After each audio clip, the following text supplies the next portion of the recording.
नमस्कार शेतकरी मित्रांनो, आज आपण आलेलो आहोत मक्याच्या प्लॉटमध्ये। तर हा मका आहे लक्ष्मी कंपनीचा 2277।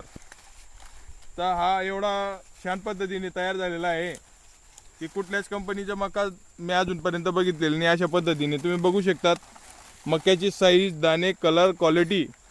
तर आणि मक्याचं वैशिष्ट्य म्हणजे की पूर्ण हे 4 एकर क्षेत्र आहे। 4 एकर क्षेत्रामध्ये कुठल्याच प्रकारे कुठेही तुम्ही पूर्ण क्षेत्रामध्ये फिरले की तुम्हाला लहान बुट्टे दिसणार नाही। एकसारखे बुट्टे, एकसारखे दाणे, एकसारखा कलर आहे।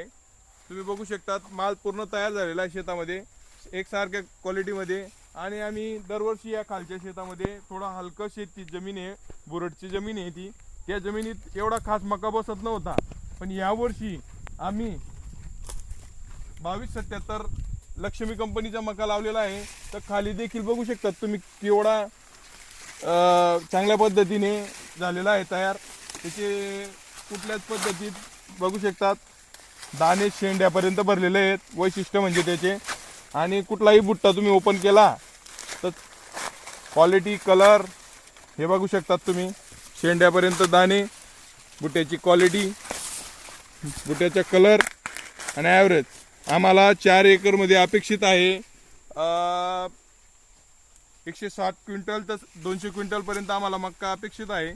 मक्याचे तसं आज आम्हाला चित्र दिसत आहे। कुठल्याच वर्षी आम्हाला अशा पद्धतीत मक्का बसलेला नाही, या वर्षी असा मक्का बसलेला आहे।